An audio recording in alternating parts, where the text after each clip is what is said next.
गुरुर्ब्रह्मा गुरुर्विष्णु गुरुर्देवो महेश्वरा गुरुर्साक्षात् परं ब्रह्म तस्मै श्री गुरुवे नमः। तस्मै श्री गुरुवे नमः।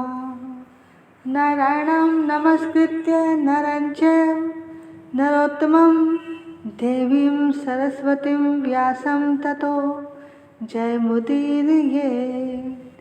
वक्रतुंड महाकाय सूर्यकोटि समप्रभा निर्विघ्नं कुरु मे देव सर्वकार्येषु सर्वदा। अतुलितबलधामं हेमशैलाभदेहं धनुज्वं कृशानं ज्ञानिनां ग्रगण्यं सकलगुणनिधानं वानराणामधीशं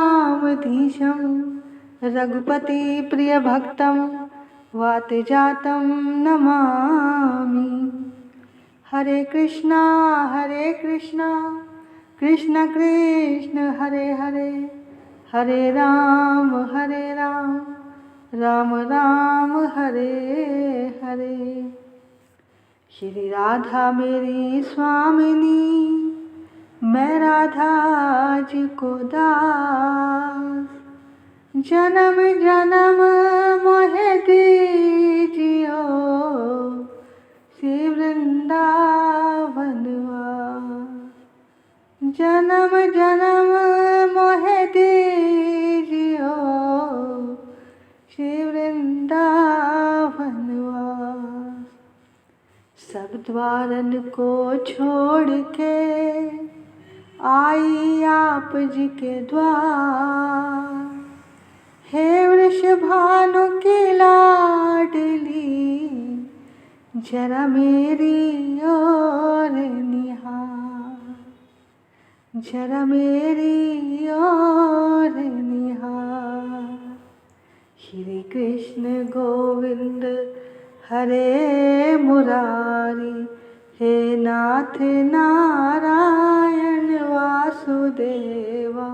श्री कृष्ण गोविंद हरे मुरारी हे नाथ नारायण वासुदेवा। हे नाथ नारायण वासुदेवा।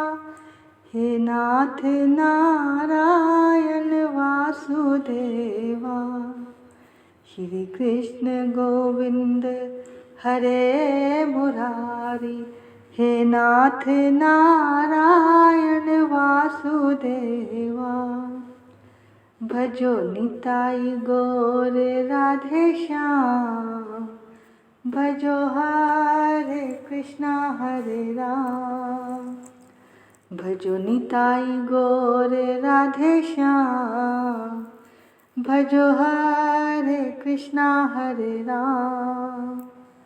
भजो निताई गौर भजो निताई गौर भजो निताई गौर राधे श्याम। भजो निताई गौर राधे श्याम। भजो हरे कृष्णा हरे राम। भजो हरे कृष्णा हरे राम।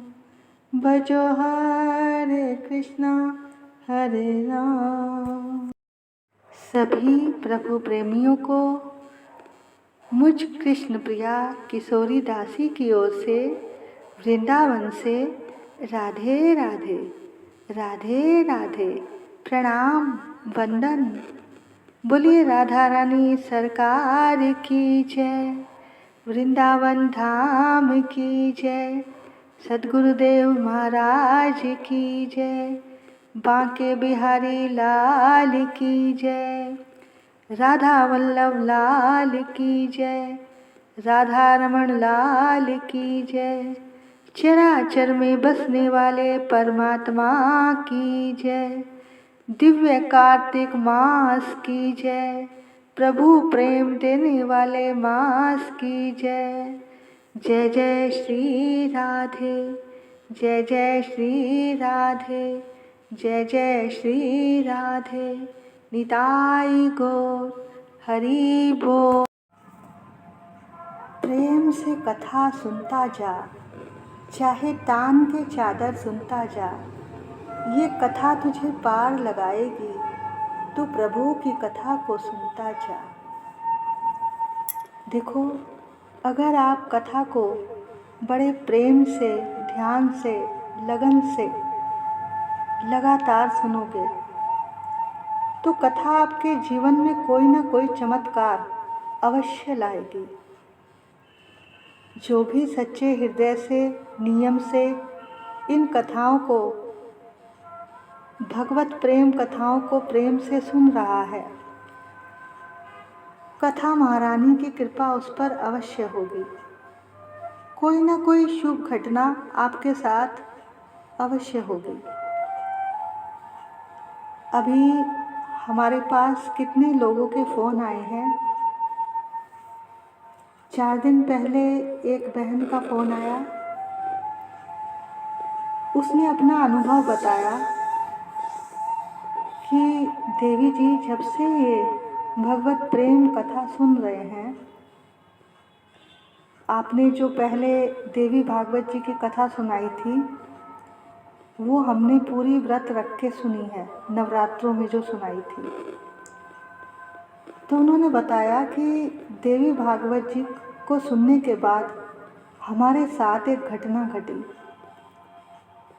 वो कहने लगी कि जो हम सपने में भी नहीं सोच सकते, मेरा कोई ऐसा कार्य पूरा हुआ है। तो भैया, ये कथा महारानी की कृपा है। वो बहन कहती हैं कि तब से हमारा जीवन ही बदल गया है और ऐसा लगता है कि ये कथा कभी भी ख़त्म नहीं होनी चाहिए। तो भैया, जो भी मन से सुनेगा उस पर कृपा अवश्य होगी।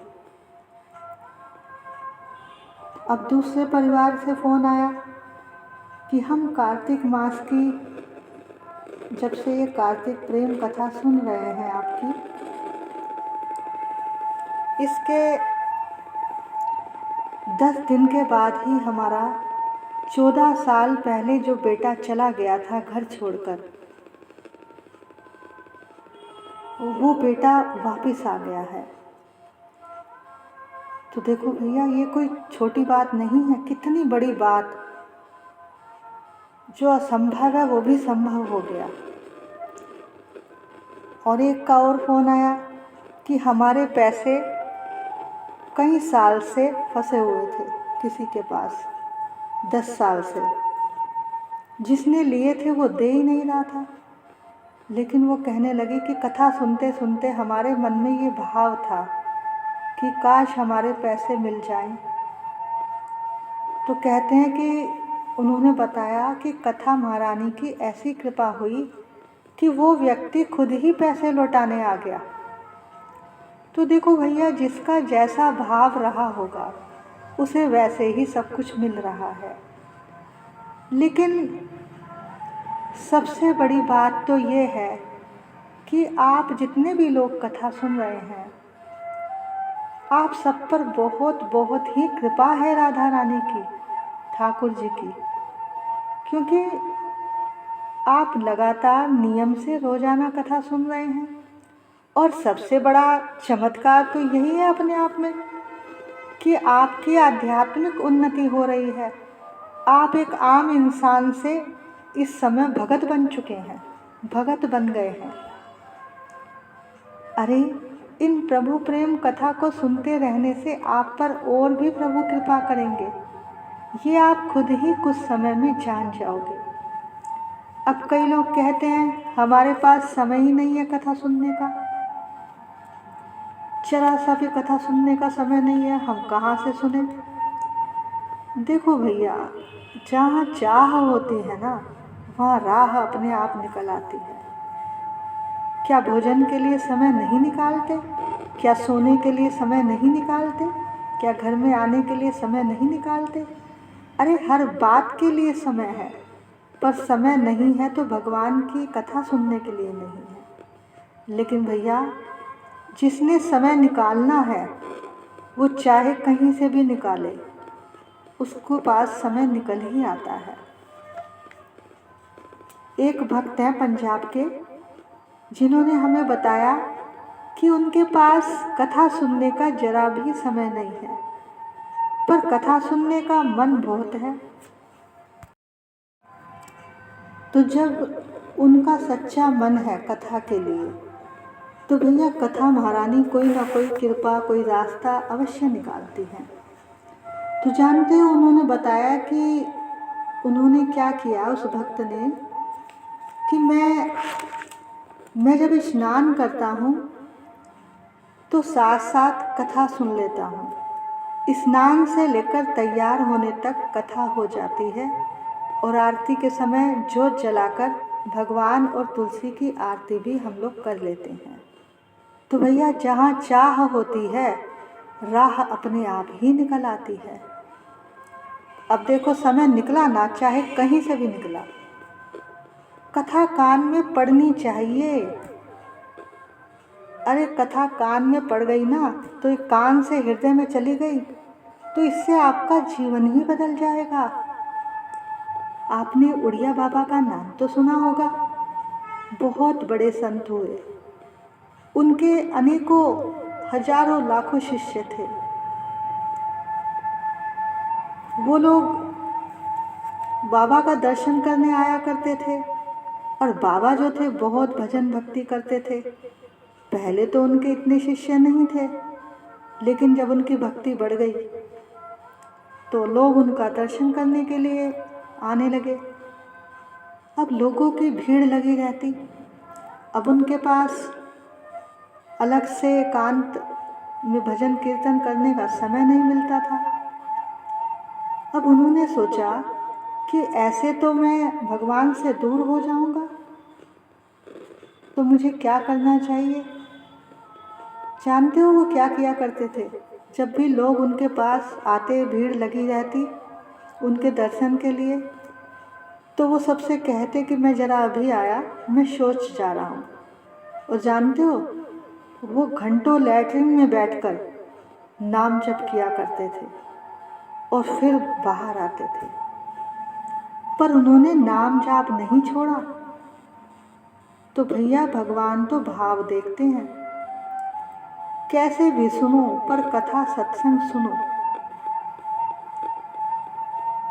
हमने कोई देखो वीडियो भी नहीं बनाई अपनी, क्योंकि जो साधन किशोरी जी ने अभी बनाया बस वही चल रहा है। अभी ऑडियो ही बनाई, जिससे आपका ध्यान किसी को देखने में ना लगे, केवल सुनने में ध्यान लगे। चाहे आंख बंद करके भी आप इस कथाओं को सुन सकते हैं, क्योंकि उसका ज़्यादा असर होता है।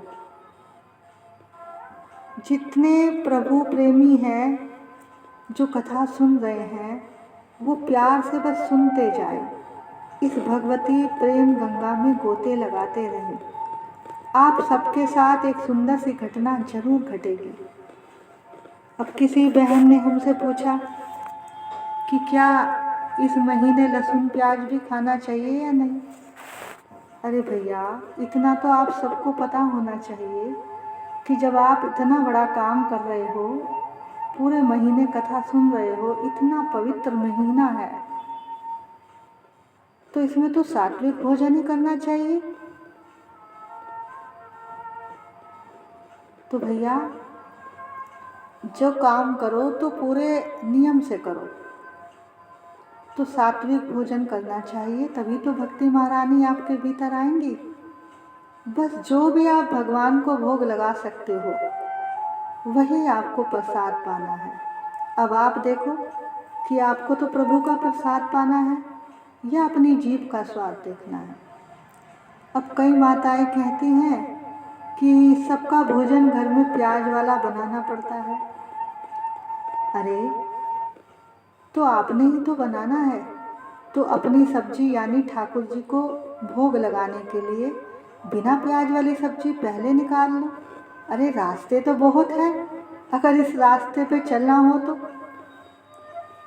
क्या आप भगवान के प्रेम में इतना भी नहीं कर सकते? तो कैसे प्रेमी हुए भैया। देखो, जिसने अब तक लहसुन प्याज खाया, जिसे नहीं पता था, तो वो जब पता लगे तब से ही प्रभु का प्रसाद ही पाए।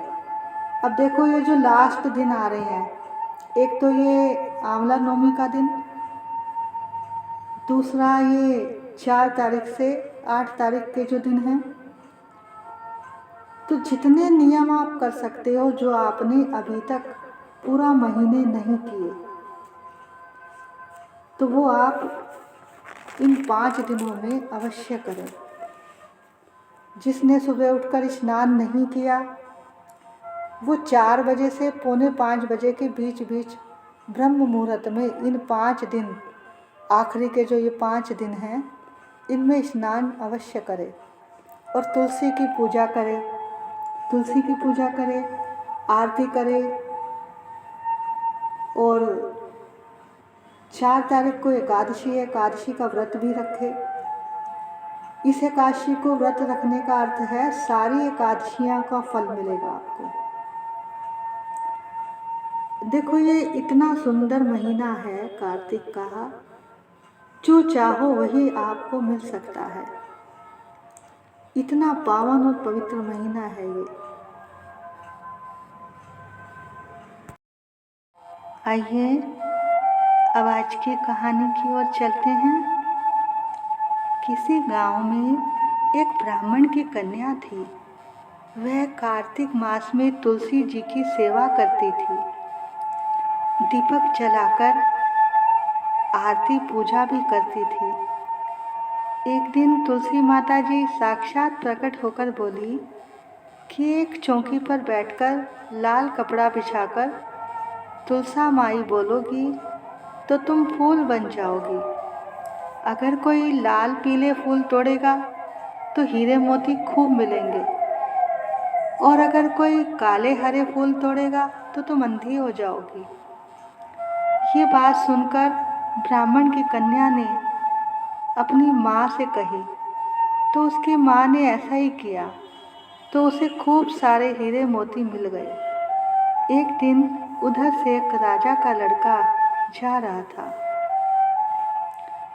वह उसे फूल बनते हुए देख लेता है। वह राजमहल जाकर अपने पिता से कहता है कि मैं तो उसी ब्राह्मण की लड़की से ही शादी करूँगा। राजा मना भी करता है, परंतु लड़का नहीं मानता। अंत में राजा को उस लड़की से अपने बेटे की शादी करनी ही पड़ी। शादी के बाद जब वह लड़की अपनी ससुराल में आई, तो राजा के लड़के ने उससे कहा कि तुम मुझे फूल बनकर दिखाओ। लड़की ने कहा कि मैं नहीं जानती। तो लड़के ने कहा, क्यों झूठ बोल रही हो? मैंने तुम्हें खुद फूल बनते हुए देखा है।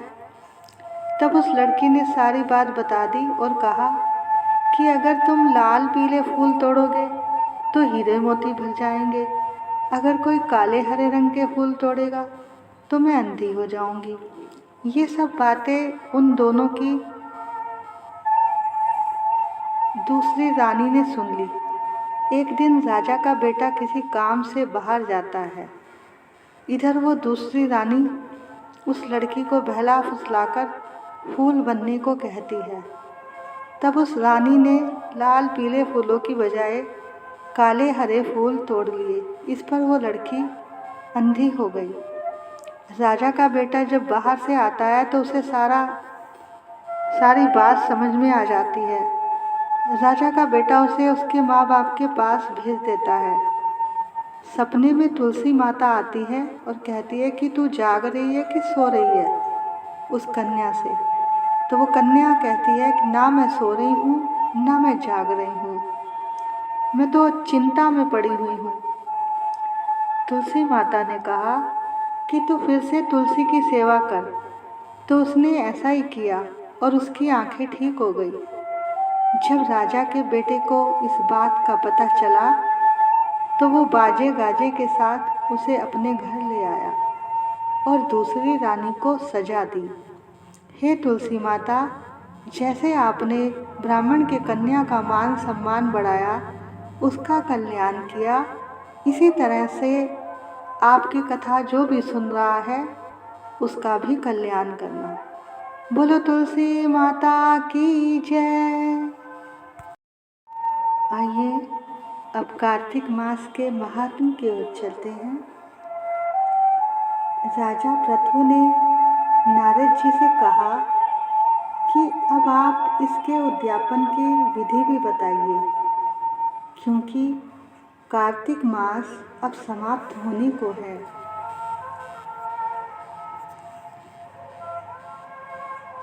तो बताया कि सबसे पहले इस दिन सुबह सुबह स्नान करके भगवान को भी स्नान कराना चाहिए और उन्हें सुंदर सुंदर वस्त्र पहनाकर, सुंदर माला, सुंदर तिलक, सुंदर मुकुट पहनाकर उन्हें सजाना चाहिए और घर में तरह तरह के पकवान बनाकर उन्हें भोग लगाना चाहिए।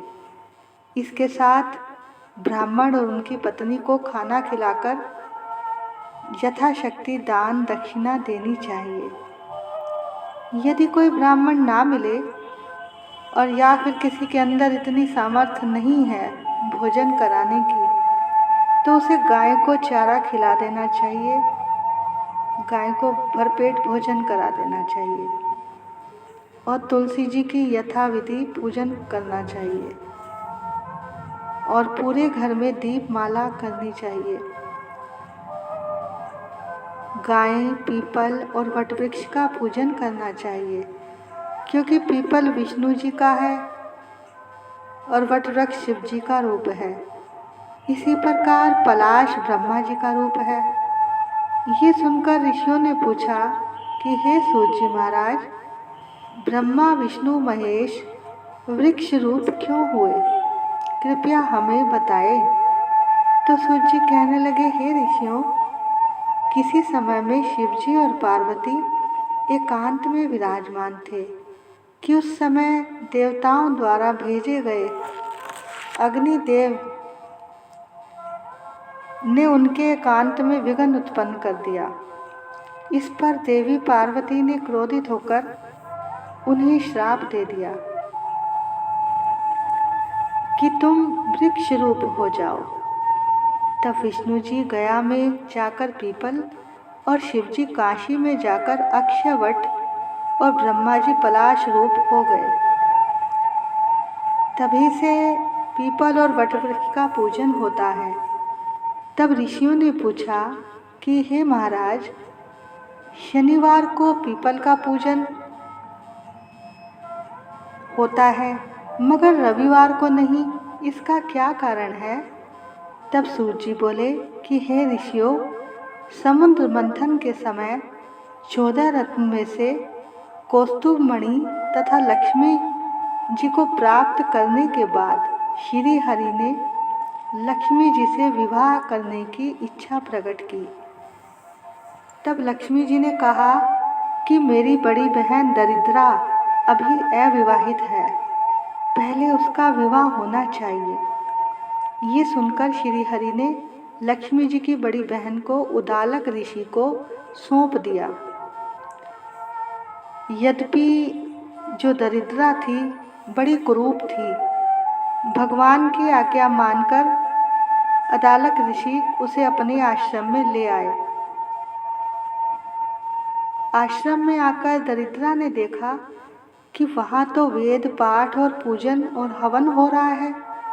ये देखकर उसने मुनि से कहा कि मैं ऐसे स्थान पर रहकर खुश नहीं रह सकती जहाँ पर जुआ, निंदा, चुगली और लड़ाई झगड़ा और अपमान होता हो। मैं ऐसे स्थान पर रहना चाहती हूँ। यह सुनकर उदालक ऋषि उसे वहीं पर छोड़कर चले गए। ऋषि के चले जाने के कुछ देर बाद इंतजार करके दरिद्रता जोर जोर से रोने लगी। तब देवी लक्ष्मी ने भगवान से कहा कि मेरी बहन दरिद्रा बहुत दुखी हो रही है, प्रभु पहले उसका दुख दूर कीजिए। ऋषि ने भी उसका त्याग कर दिया है। तब विष्णु भगवान लक्ष्मी सहित वहाँ आकर कहने लगे दरिद्रा को कि तुम पीपल में निवास करो, पीपल हमारा ही अंश है। जो कोई कार्तिक मास की पूर्णिमा में पीपल की पूजा करेगा वह हमें ही प्राप्त होगा और उसके यहाँ लक्ष्मी जी का वास होगा।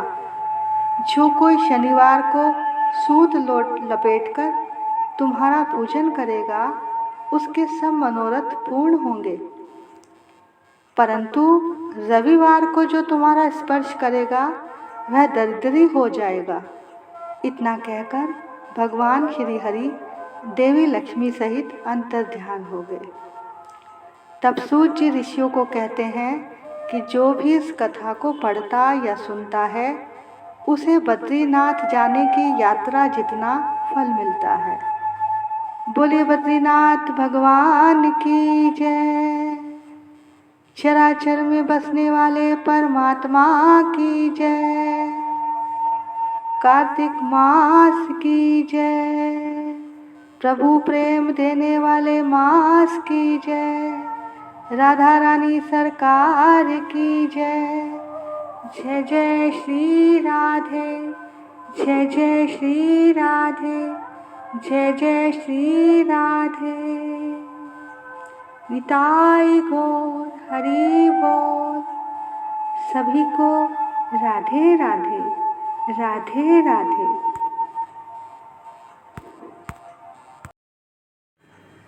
हो मेरा मुरली वाला यार, सखीरी में तो दीवानी।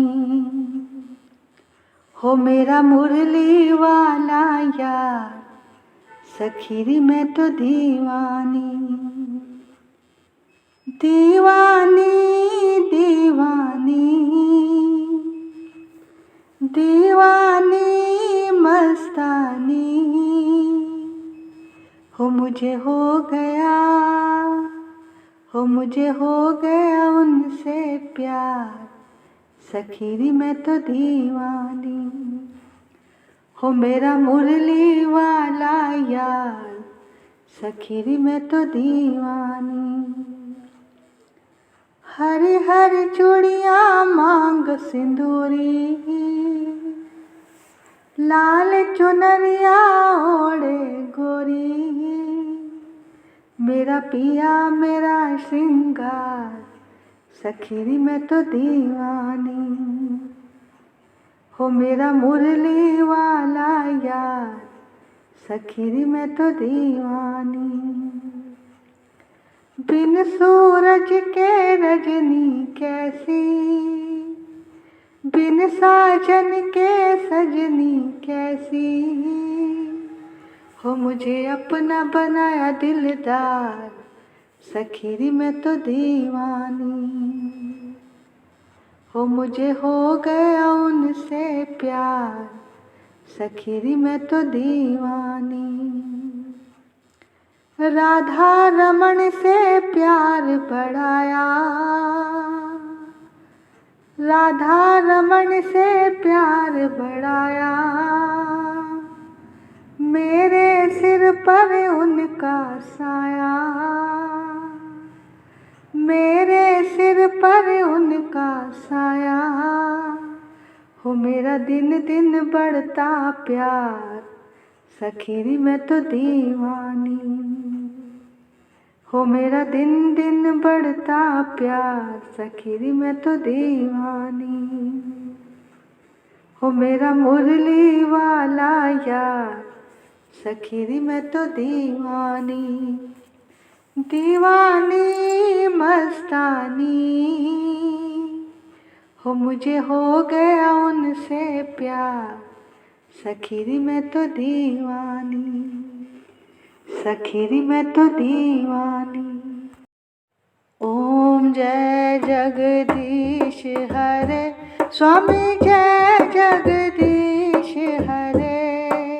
भक्त जनों के संकट, दास जनों के संकट, क्षण में दूर करे।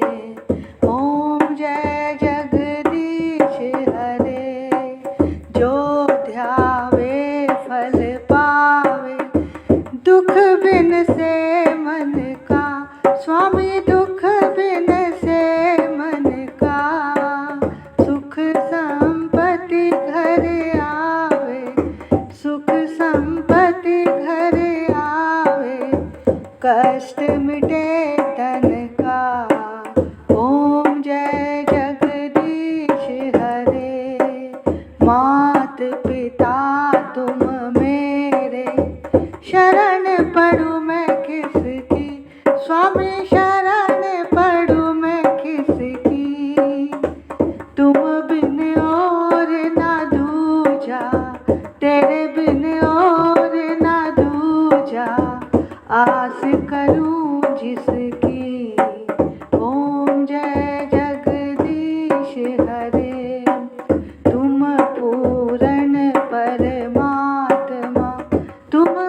रे। दीन बंधु दुख हरता ठाकुर तुम मेरे, स्वामी रक्षक तुम मेरे।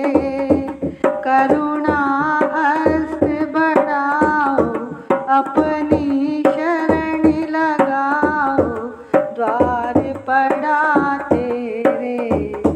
ओम जय जगदीश हरे, विषय विकार मिटाओ, ताप हरो देवा, स्वामी कष्ट हरो देवा। श्रद्धा भक्ति बढ़ाओ, श्रद्धा भक्ति बढ़ाओ, संतन की सेवा। ओम जय जगदीश हरे। श्याम सुंदर जी की आरती जो कोई नर गावे, स्वामी जो कोई नर गावे। कहत शिवानंद स्वामी, कहत शिवानंद स्वामी, मन वांछित फल पावे। ओम जय जगदीश हरे, ओम जय जगदीश हरे, स्वामी जय जगदीश हरे। भक्त जनों के संकट, दास जनों के संकट, क्षण में दूर करे। ओम जय जगदीश हरे। तुलसा महारानी नमो नमो, ठाकुर मन भानी नमो नमो, हरि जी की पटरानी नमो नमो, मेरे श्याम जी की प्यारी नमो नमो। मैं तो जाऊं बलिहारी नमो नमो, तेरी जोत जगाऊं नमो नमो, तेरी आरती गाऊं नमो नमो, तेरा हरि यश गाऊं नमो नमो। तुलसा महारानी नमो नमो, ठाकुर मन भानी नमो नमो, हरि जी की पटरानी नमो नमो। जो तुलसा तेरी शरण में आवे, मुँह मांगा फल सब कुछ पावे। हो मैं तो जाऊं बलिहारी नमो नमो, तुलसा महारानी नमो नमो, हरि जी की पटरानी नमो नमो।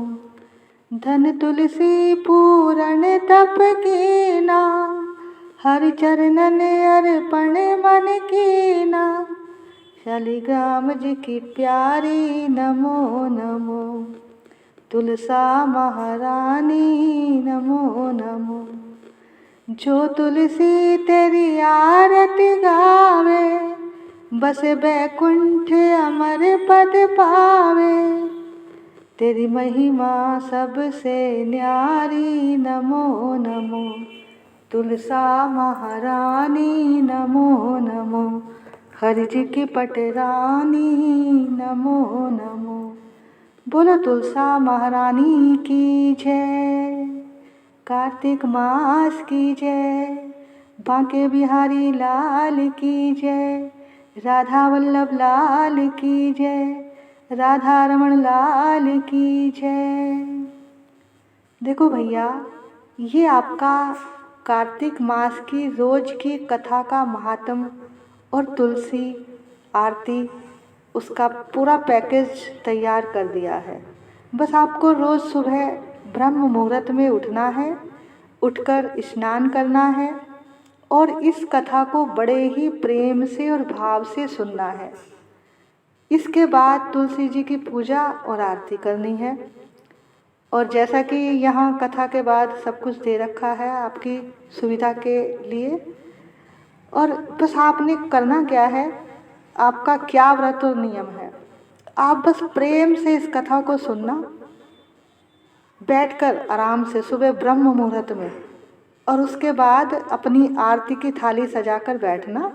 और जब इसमें आरती बोली जाए तो आप भी पहले ठाकुर जी की आरती करना और उसके बाद तुलसी जी की पूजा और आरती करना। इससे आपकी सारी पूजा पूर्ण हो जाएगी। जय जय श्री राधे, जय जय श्री राधे, जय जय श्री राधे, निताई गौर हरि बोल। राधे राधे, राधे राधे, राधे राधे।